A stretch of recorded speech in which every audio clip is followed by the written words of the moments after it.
So we've been talking about these different kinds of therapy, and we've seen how people are hesitant to start a therapy or go into therapy.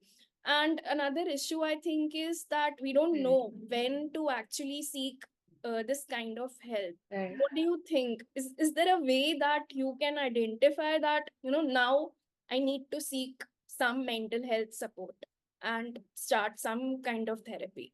It can be very difficult because I think before you end up with a quote unquote debilitating mental issue, there is a long gray area where you could have taken help, but you were just not able to identify. It's not just the taboo or just but also that you can't identify, which is really a very valid. From my experience, what I can tell is if a bad mood persists for too long, or if the same kind of things are happening again and again in different scenarios with you.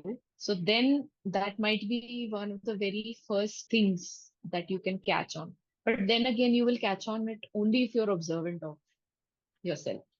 So that is one thing. Sometimes some really brutal friends can make you realize that, every About time to you're say doing that. this or every time it's happening. Yeah.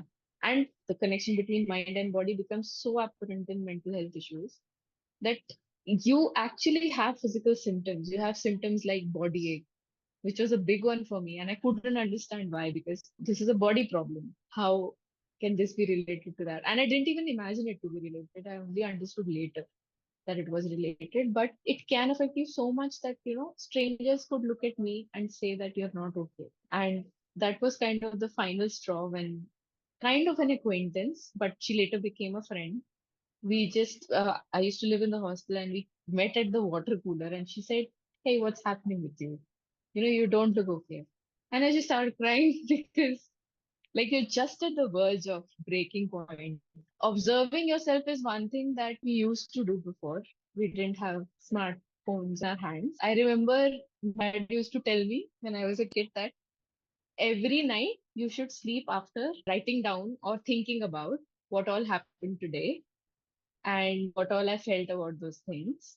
And if you think that you've done something wrong or spoken rudely to someone, and then you should just be like, okay, next time I'll do better. That is also a form of, say, CBT. And so things like meditation or writing a journal, writing a diary helps because then you can see your patterns in like black and white, right? So that might trigger a warning in your head, like, okay, maybe something is going wrong. And of course, I mean, people around you play a huge, huge role, your support system.